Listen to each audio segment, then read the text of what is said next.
Good to see you here. Today we are looking at a moment everyone recognizes but rarely understands. You see someone, and something shifts instantly. Attention locks in, thoughts begin, and behavior changes without permission. It feels automatic, almost physical. But here's the question we are following through this entire lesson. When you lose control at first sight, what options do you actually have? What can you do in that moment instead of freezing, overthinking, or losing the opportunity? This matters because that first moment decides everything, not by chance, but by the range of behaviors you are able to use. Most people believe meeting someone is about confidence or luck, but the real question is different. If the moment appears, can you actually act in it? The first point is fear of approach. This is where losing control often begins. You see someone in a cafe, in a store, at an event, or standing alone for a moment, and instead of moving, you start thinking, what do I say? What if this is awkward? What if they are busy? What if I look strange? That inner delay feels small, but it changes everything. The moment that was open starts closing while your mind is still negotiating with itself.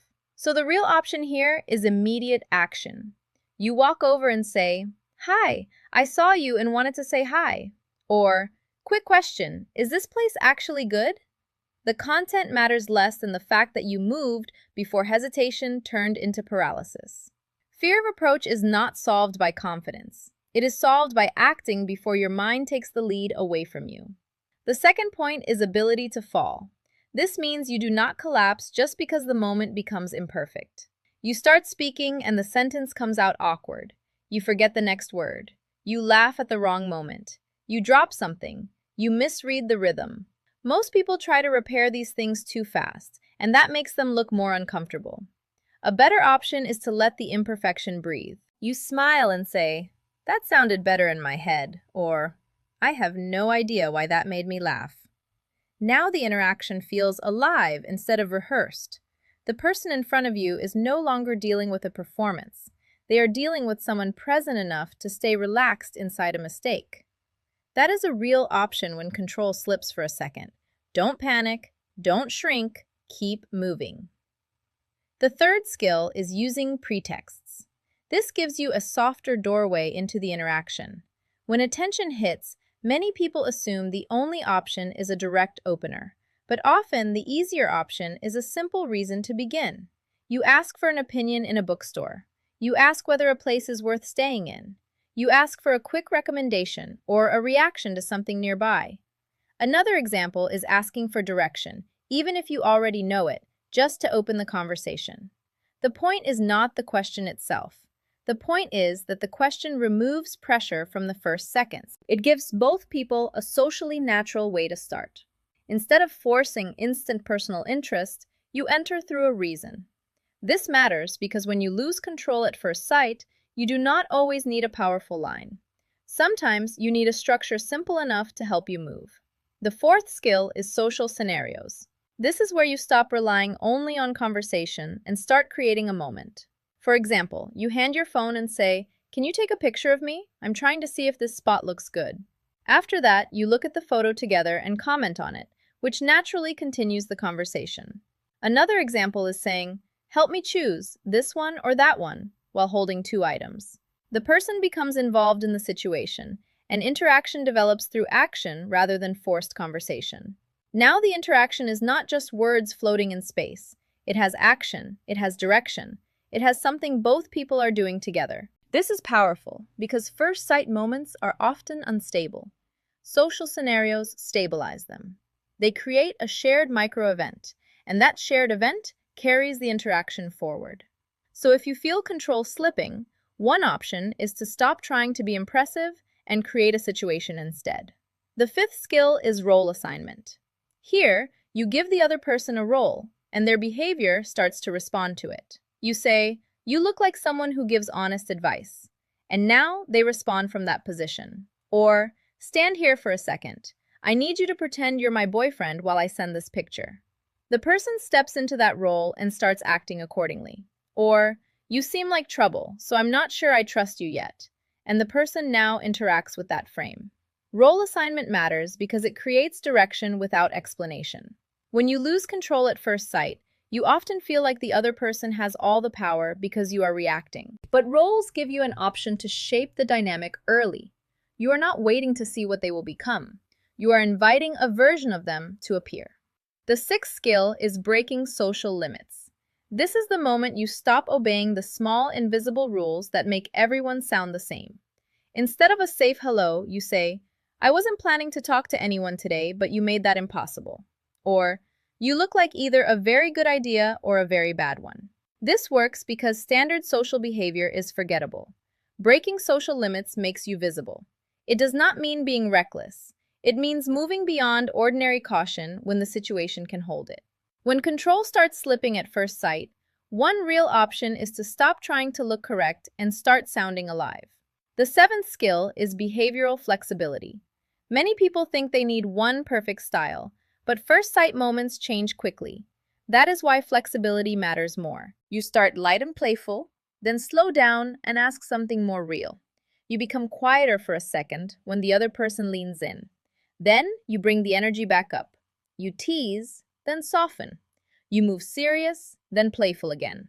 These shifts keep the interaction from becoming flat. More importantly, they keep you from getting trapped inside one mode that is no longer working.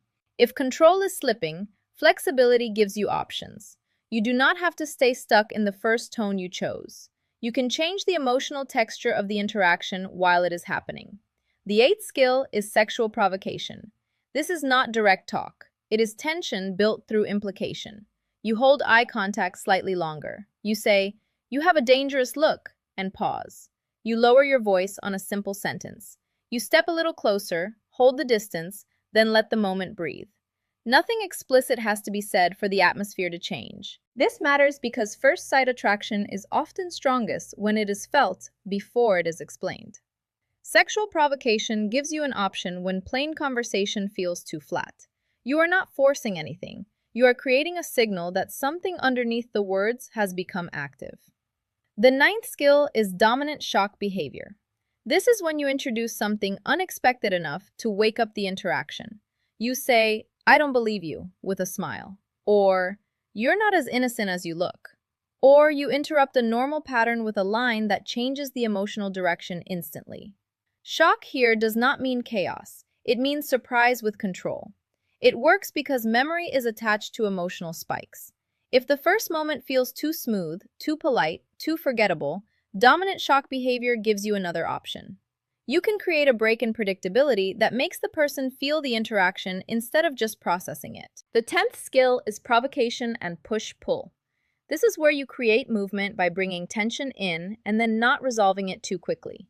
You say, "You're interesting, but I'm not sure yet," and move on.